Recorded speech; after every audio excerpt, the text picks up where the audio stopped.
আজকে বানালাম কাঁচা আমের টক ঝাল মিষ্টি ক্যান্ডি। এর জন্য প্রথমে 4টে আম নিয়েছি, ধুয়ে এর খোসাটাকে ছাড়িয়ে নিয়েছি। এখন কিন্তু গোল গোল করে কেটে নিচ্ছি। তারপর এর আটিটাকে বের করে নিচ্ছি, নিয়ে কিন্তু সমস্ত আটিগুলোকে বের করে এটা দিয়ে দিচ্ছি কড়াইয়ের মধ্যে 1 গ্লাস জল। তারপর কিন্তু আমগুলোকে দিয়ে 1 চামচ হলুদ, 1 চামচ লবণ দিয়ে ঢাকনা দিয়ে কিন্তু এটাকে 15 মিনিট সেদ্ধ করে নিয়েছি। তো সেদ্ধ করে আমটা ঠান্ডা করে নিয়ে কিন্তু এটা একটা ছাঁকনির মধ্যে দিয়ে এইভাবে করে আমের পাল্পটাকে বের করে নিচ্ছি। তারপর এর মধ্যে অ্যাড করে দিচ্ছি কিছু মশলা। তো আমি মৌরি ভেজে গুঁড়ো করে নিয়েছিলাম, সেটা 1 চামচ দিয়েছি সামান্য বিট লবণ, আর দিচ্ছি এখানে লঙ্কার গুঁড়ো দিয়ে ভালো করে মিক্স করে নিচ্ছি।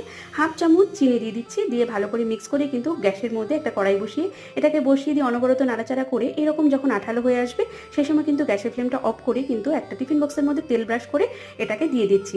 আর আজকে যাকে থ্যাংক ইউ বলবো তার সে হচ্ছে পারমিতা। তো পারমিতা, তোমাকে অনেক অনেক থ্যাংক ইউ। এবার 2 দিন আমি রোদে শুকিয়ে নিয়েছিলাম, তারপর কিন্তু এটাকে ডিমোল্ড করে এইভাবে চৌকো করে কেটে সামান্য চিনির গুঁড়া ছড়িয়ে দিয়ে কিন্তু দারুণ টেস্টি ম্যাঙ্গো ক্যান্ডি রেডি। তোমরাও কিন্তু বানিয়ে খেও। রেসিপিটা ভালো লাগলে লাইক শেয়ার সাবস্ক্রাইব করে পাশে থাকার অনুরোধ রইল।